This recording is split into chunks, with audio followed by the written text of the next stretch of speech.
Bangladesh army chief speech update, তিনি বলছেন তৈরি থাকুন, ইউনূসের বিরুদ্ধে নৌসেনাকে খেপিয়ে দিলেন বাংলাদেশের সেনাপ্রধান।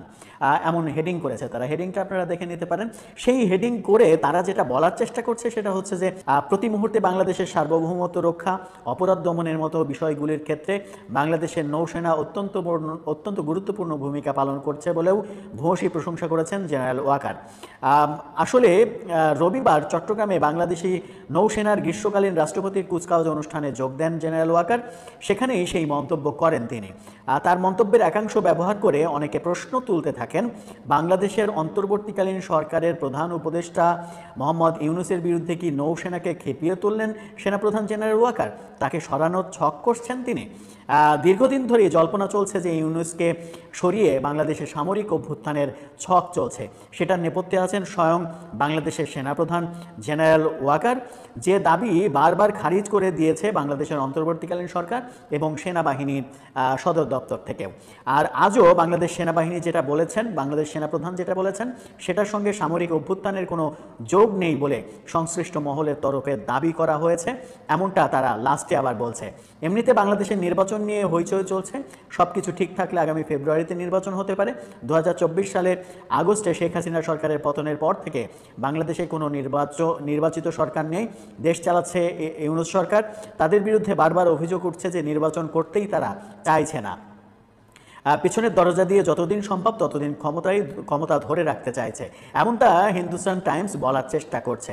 কিন্তু হিন্দুস্তান টাইমস সেনাপ্রধান কী বলেছেন সেগুলো কিন্তু সত্য উপস্থাপন করেছে। সত্য উপস্থাপন করে একটা গুঞ্জনকে, একটা গুজবকে সামনে আনার চেষ্টা করছেন যে কেউ বলছে সেনাপ্রধান নৌ অফিসারদের খেপিয়ে তুললেন, বা বর্তমান সরকারের বিরুদ্ধে খেপিয়ে তুললেন এবং সেনা শাসনের দিকে দেশ চলছে, এরকম ইঙ্গিত এবং চটকদার হেডিং তারা হেডিংয়ে ইউজ করছে। হেডিংটা আবারও বলছে, আবারও আপনারা স্ক্রিনশটটা দেখে নিতে পারেন। আর তারা বলছে Bangladesh army chief speech update, তৈরি থাকুন। ইনভাইটেড কমার মধ্যে তারা বলছে ইউনূসের বিরুদ্ধে নৌসেনাকে খেপিয়ে দিলেন বাংলাদেশের সেনাপ্রধান। কি চটকদার হেডিং! সেই চটকদার হেডিং দিয়ে ভেতরে বেশিরভাগ সময় জুড়ে সত্য খবর দিয়ে সেনাপ্রধান কি বলেছেন সেগুলো বলে একটা জায়গায় শুধু কেউ বলছেন সেনাপ্রধান খেপিয়ে তুললেন। এই যে মন গড়া উক্তি করে ভারতীয় গণমাধ্যম হিন্দুস্তান টাইমস সেনাপ্রধান এবং তার অনেকগুলো ফাইল ছবি ব্যবহার করে বিভিন্ন বিদেশি প্রতিনিধিদের সঙ্গে মিটিং করছেন, তিনি প্রফেসর ইউনূসের সঙ্গে মিট করছেন। প্রফেসর ইউনূস আবার রাজা তৃতীয় চার্লসের সঙ্গে দেখা করেছেন ব্রিটেনে, এরকম অনেক ছবি দিয়ে এই যে চটকদার নিউজটা সামনে আনলো, এই কারণেই অনেক সময় ভারতীয় মিডিয়ার বেশ কিছু খবর, বেশ কিছু প্রোপাগান্ডা নিয়ে বাংলাদেশে এত বেশি আলোচনা হয়। এবং এই কারণে ইউনূস সরকার বারবার বলার চেষ্টা করেন যে ভারতীয় মিডিয়া একচেটিয়া প্রোপাগান্ডা ছড়াচ্ছে। ভারতীয় সব মিডিয়া এই কাজটা করছে না। হিন্দুস্তান টাইমসের মতো এত বড় একটা পত্রিকা যদি এইভাবে একটু বাঁকিয়ে শিরোনামটা চটকদার করে যেন সেই শিরোনামে ঢুকে মানুষ এই নিউজটা পড়তে বাধ্য হয়, এই কাজ করে বাংলাদেশের সেনাপ্রধানকে বিতর্কিত করার যে চেষ্টা করছেন, সেটা কি সঠিক সাংবাদিকতা হচ্ছে? ভারতকে এড়িয়ে চীন, বাংলাদেশ, পাকিস্তানের নতুন প্ল্যাটফর্ম বাংলাদেশকে কোন পথে নিয়ে যাবে? এখন প্রশ্ন হচ্ছে যে ভারতের সাথে সম্পর্ক খারাপ করলে বাংলাদেশের তো বহুমাত্রিক বিপদ হতে পারে। এমনকি পাকিস্তানও যদি ভারতের সাথে মিলিয়ে না চলে, পাকিস্তানেরও বিপদ হতে পারে। সেই জায়গায় এমন যখন প্রেক্ষাপট এবং আরো উদ্বেগের বিষয়, আমাদের এই অঞ্চল বিশেষ করে মধ্যপ্রাচ্য থেকে দক্ষিণ পূর্ব এশিয়া, এই মুহূর্তে মধ্যপ্রাচ্য একটা সংকটের মধ্যে। ইরান, ইসরায়েল, মার্কিন যুক্তরাষ্ট্র ত্রিদেশীয় যুদ্ধে লিপ্ত। ঠিক এই যুদ্ধে লিপ্ত যখন, নানা রকম বৈশ্বিক সংকট যখন, তখন বাংলাদেশ আরেকটি নতুন জোটে, নতুন একটি প্ল্যাটফর্মে যুক্ত হয়ে বাংলাদেশ নিজেদের জন্য আর এক বিপদ ডেকে আনলো। প্রথমবার ত্রিপাক্ষিক বৈঠকে বসলো চীন, পাকিস্তান, বাংলাদেশ। এটিকে ভারত খুব স্বাভাবিকভাবে দেখছে না। জানা গিয়েছে ব্যবসা, বিনিয়োগ, স্বাস্থ্য, জল সম্পদ সহ নানা খাতে সহযোগিতা বাড়াতে বাংলাদেশ ও পাকিস্তানকে নিয়ে নতুন ত্রিপক্ষীয় জোট করেছে চীন। ইউনান প্রদেশের রাজধানী কুনমিংয়ে গত বৃহস্পতিবার এই জোটের প্রথম আলোচনা হয়। যোগ দেন 3 দেশের বিদেশ সচিব। গত শুক্রবার এ নিয়ে বেজিং ও ইসলামাবাদ যৌথভাবে বিবৃতি দেয়। যদিও বাংলাদেশের এ ধরনের কোনো বিবৃতি এখনো পর্যন্ত চোখে পড়েনি। সেই বিবৃতিতে জানানো হয়েছে, চীন, পাকিস্তান ও বাংলাদেশ একাধিক ক্ষেত্রে ত্রিপাক্ষিক সহযোগিতা এগিয়ে নিতে সম্মত হয়েছে। এই জোট কোনো তৃতীয় পক্ষের বিরুদ্ধে পরিচালিত নয়। এছাড়া সূত্রের খবর, 3 দেশের বৈঠকের ফাঁকে চীনের উপবিদেশ মন্ত্রী সান ওয়েইডং আলাদাভাবে বাংলাদেশের অন্তর্বর্তীকালীন বিদেশ সচিব অর্থাৎ ভারপ্রাপ্ত যে বিদেশ সচিব রুহুল আলম সিদ্দিকী ও পাকিস্তানের অতিরিক্ত সচিব ইমরান আহমেদ সিদ্দিকীর সঙ্গে বৈঠক করেন। পাকিস্তান বরাবরই ভারতের সাথে একটা বৈরী সম্পর্ক রেখে চলে। এখন আমি এর আগে একটি ভিডিওতে বলেছিলাম যে পাকিস্তানের লেজ কাটা, বাংলাদেশের লেজটিও সুযোগ পেয়ে পাকিস্তান কাটতে চাইছে। এর সাথে যোগ দিয়েছে চীন। এবং এই যে যোগ দেওয়া চীন, পাকিস্তান, বাংলাদেশ ত্রিদেশীয় যদি একটি প্ল্যাটফর্ম হয়, আনুষ্ঠানিক হোক আর অনানুষ্ঠানিকই হোক না কেন, ভারত এটিকে কোনোভাবেই ভালোভাবে দেখবে না। কারণ মাথায় রাখতে হবে, মনে রাখতে হবে, ভারত শুধুমাত্র এই অঞ্চলেরই একটা গুরুত্বপূর্ণ রাষ্ট্র নয়। ভারত এই মুহূর্তে পৃথিবীরই গুরুত্বপূর্ণ রাষ্ট্র। পৃথিবীর অর্থনীতির 5ম বৃহত্তম অর্থনীতির দেশ হচ্ছে ভারত। সামরিক শক্তিতে আপনারা জানেন, এগুলো বারবার আমরা বলি, বিভিন্ন ভিডিওতে আলাপ প্রসঙ্গে বলি। সেই ভারত পাকিস্তানকে যদি ধরতে চায়, বাংলাদেশকে যদি মারতে চায়, বাংলাদেশকে ঠেকানোর কিন্তু কোনো কায়দা নেই, কোনো উপায় নেই। পাকিস্তান বাংলাদেশকে এসে, পাকিস্তানের কি হবে সেটা পাকিস্তানের বিষয়। আমরা বাংলাদেশের নাগরিক হিসেবে, বাংলাদেশের মানুষ হিসেবে বলতে চাই যে সারা পৃথিবীর সাথে একটা স্বাভাবিক সম্পর্ক রাখা উচিত। অতীতে যেমনটা দেখেছি আমরা, বিশেষ করে বিগত সরকারের আমলে, সকলের সাথে বন্ধুত্ব, কারো সাথে শত্রুতা বা বৈরিতা নয়। আমাদের পররাষ্ট্র নীতির যে মূল মন্ত্র, সেটির আলোকেই চীনের সাথে দেদারসে ব্যবসা বাণিজ্য হয়েছে। চীন আমাদের বাণিজ্যিক অংশীদার, সবচেয়ে বড় অংশীদার। আমরা চীন থেকে সবচেয়ে বেশি পণ্য আমদানি করি। কই, ভারত তো গোসা করেনি। ভারত থেকে আমরা 2য় বৃহত্তম আমদানি করি। ভারত এতে তো রাগ করেনি। সম্পর্কটা কনভিন্স করে রাখতে হয়। কিন্তু এই মুহূর্তে বাংলাদেশে এমন একটি সরকার বসে আছে যে কনভিন্সের ধারের পাশে থাকে না, যার দরুন আমাদের কি ক্ষতি হতে পারে, আমাদের বহুমাত্রিক ক্ষতি হতে পারে। আমি বেশি দূরে যাব না, অনেক আলাপ করি এগুলো নিয়ে। এক পানি দিয়ে যদি আমাদের ভারত মারে, তাহলেই আমাদের কিন্তু অবস্থা খারাপ। এই যে পাকিস্তানে সিন্ধুর জল বন্টন চুক্তি আছে একটা, সেই জল বন্টন চুক্তি স্থগিত করেছে। এতে কিন্তু পাকিস্তানের থরকম্প অবস্থা। এটি যদি 1 বছর স্থগিত থাকে, তাহলে পাকিস্তানের একটা বিশাল অঞ্চল মরুকরণের দিকে যাবে। ঠিক তেমনি আমাদের পানি সম্পদ নিয়ে যদি ভারত কোনো অ্যাটেম্প নেয়, আমরাও কিন্তু মরুকরণের দিকে যাব। এই যে বারবার বলি, বারবার বিভিন্ন ভিডিওতে বলেছি যে আমাদের একটি 30 বছর মেয়াদী গঙ্গা চুক্তি ছিল বা এই মুহূর্তে পর্যন্ত আছে। 2026 সালে এটি শেষ হয়ে যাচ্ছে।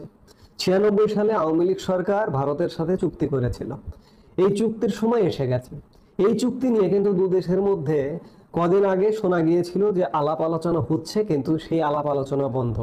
ভারত বাংলাদেশের সাথে এই চুক্তি করবে না। ভারত বাংলাদেশের মানুষকে চিকিৎসা দেবে না। ভারত বাংলাদেশের মানুষকে পণ্য সেবা দেবে না। কোথায় যাবেন? মহা বিপদ। আমরা একটা বিপদের মধ্য দিয়েই যাচ্ছি। আজকে নতুন করে চীন, পাকিস্তান, বাংলাদেশ যদি নতুন প্ল্যাটফর্ম গঠন করে, ভারত কিন্তু এটাকে ভালোভাবে দেখবে না এবং ছেড়েও দেবে না। বাংলাদেশ ক্রমেই যেন পররাষ্ট্র নীতির ক্ষেত্রে একটা ভয়ঙ্কর বিপদের দিকে ঢুকছে। মাঝে মাঝে মনে হচ্ছে যে বাংলাদেশে কি কোনো সরকার তো নেই। আমি তো বলেই যে সরকার আসলে নেই, অনেক কাজই কর্মে বোঝা যায় না। এই মুহূর্তে কি বাংলাদেশের পররাষ্ট্র নীতি আছে? এটিও কিন্তু বোঝা যায় না যে পররাষ্ট্র নীতি আসলে আছে কিনা। পররাষ্ট্র নীতির ক্ষেত্রে আমরা একটা ভয়ঙ্কর উল্টো পথে হাঁটছি। এই উল্টো পথে হাঁটা বন্ধ করতে হবে। বাংলাদেশের মানুষকে বাঁচানোর সাথেই বন্ধ করতে হবে। আজকে চীন, পাকিস্তান, বাংলাদেশের এই নতুন প্ল্যাটফর্ম এবং বাংলাদেশ বিশেষ করে পাকিস্তানের ফাঁদে পা দেওয়া উচিত হবে না, চীনের ফাঁদে পা দেওয়া উচিত হবে না।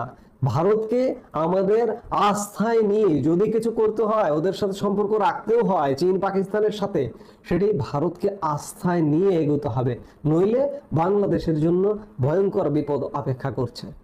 একে এম নুরুল হুদাকে রোববার সন্ধ্যায় রাজধানীর উত্তরা এলাকার একটি বাসার সামনে থেকে স্থানীয় কিছু মানুষ তাকে আটক করে এবং পুলিশের হাতে সোপর্দ করে। তার মানে তিনি অনেকখানি নজরদারিতে ছিলেন প্রশাসন কিংবা সরকারের। তখন রোববার সকালেই বিএনপির পক্ষ থেকে সাবেক 3 প্রধান নির্বাচন কমিশনার 2014 নির্বাচনটি যার অধীনে অনুষ্ঠিত হয়েছিল কাজী রকিবউদ্দিন আহমেদ, এ কে এম নুরুল হুদা, এবং 2018 যে আরও একটি সুন্দর নির্বাচন অনুষ্ঠিত হলো যার অধীনে কাজী হাবিবুল আওয়াল, এই সাবেক 3 সিইসি সহ 24 জনের বিরুদ্ধে বিএনপি একটি মামলা করেছে। তারপর আমরা দেখলাম যে এ কে এম নুরুল হুদা আটক হলেন, কিন্তু তাকে আটকের পর আবার যে ভিডিও আমাদের সামনে এলো তাতে দেখা গেল তার গলায় জুতার মালা। কেন এগুলো বা কি দরকার? প্রশ্নটা করেই রাখি, এখন যারা নির্বাচন কমিশনের দায়িত্বে আছেন তারাও খুব মেরুদণ্ড সম্পন্ন, ব্যক্তিত্ব সম্পন্ন মানুষ হিসেবে তাদের দায়িত্ব পালন করছেন, সে বিষয়ে পরে আসছি। তার আগে একটা গল্প বলি। গল্প ঠিক নয়, যখন কাজী হাবিবুল আওয়াল কমিশন গঠন হবে তার আগে যখন সার্চ কমিটি গঠন করা হলো 2024 তুমুল বিতর্কিত নির্বাচনের ঠিক বছর খানিক আগে, তখন গণমাধ্যমে বা আমাদের সাংবাদিকদের মধ্যে একটা আলোচনা বেশ চাউর হয়েছিল যে এই যে লজ্জাজনক একটা প্রতিষ্ঠানে পরিণত হয়েছে নির্বাচন কমিশন, একটা ভঙ্গুর অস্তিত্বহীন একটা কমিশন, সেই কমিশনের প্রধান কর্তা ব্যক্তি হওয়ার মতন মেরুদণ্ড সম্পন্ন বা ব্যক্তিত্ব সম্পন্ন কোনো ব্যক্তিকে খুঁজে পাওয়া যাবে? যোগ্য ব্যক্তি অবশ্যই আছে, কিন্তু কেউ এই পদটা নেওয়ার জন্য এগিয়ে আসবেন কিনা বা দায়িত্ব গ্রহণ করবেন কিনা, আমরা অনেকেই কনফিউজড ছিলাম যে কোনো ভালো আদর্শবান ব্যক্তি অন্তত এই কমিশনের প্রধান হিসেবে আসতে চাইবেন না। কিন্তু বাস্তবতা হচ্ছে আমরা দেখলাম যে অনেক যোগ্য আদর্শবান ব্যক্তিরও অভাব ছিল না এই পদে আসার জন্য। আমার সঙ্গে ব্যক্তিগত আলাপ চাই, তাই অনেক যোগ্য ব্যক্তি যাদেরকে আমরা কল্পনায় আনতে পারি না যে এই ধরনের পদের জন্য লালায়িত, আকারে ইঙ্গিতে বুঝিয়ে দিতে চাচ্ছিলেন যে তিনি বা তারা এই পদটির অফার যদি পান তাহলে দায়িত্ব নিতে রাজি আছেন। একটা পর্যায়ে কাজী হাবিবুল আওয়ালের মতন ড্রাগ সাইটের একজন ভালো আমলা, প্রতিরক্ষা মন্ত্রণালয়ের সাবেক সচিব ছিলেন, তিনিই তো এলেন। এই কথাগুলো এই কারণে বলছি যে বর্তমানে যেই প্রধান নির্বাচন কমিশনার এ নাসিরউদ্দিন সাহেব, তিনিও কি তার সাংবিধানিক দায়িত্ব ঠিকঠাক মতন পালন করছেন অথবা পালন করতে পারবেন? তিনিও কি সরকারের তল্পিবাহক হবেন না? আমরা তার আচরণে, আকারে, ইঙ্গিতে যতটুকু বুঝতে পারছি, এই যে সাবেক 3 প্রধান নির্বাচন কমিশনার, তাদের পথেই কি তিনি হাঁটছেন না? হাঁটছেন, আমরা এখনই তেমনটাই মনে করছি। এই জন্যই বললাম কথাটা যে জুতার মালা পরানো হয়েছে কে এম নুরুল হুদাকে। যারা আছেন তারা কি এর থেকে কোনো শিক্ষা নেবেন? মনে হয়। দর্শক, সম্পূর্ণ ভিডিওটি দেখলেন, আশা করি বিষয়টি বুঝতে পেরেছেন। এই নিয়ে আপনার গুরুত্বপূর্ণ মন্তব্যটি অবশ্যই কমেন্ট বক্সে জানিয়ে দিবেন। ধন্যবাদ।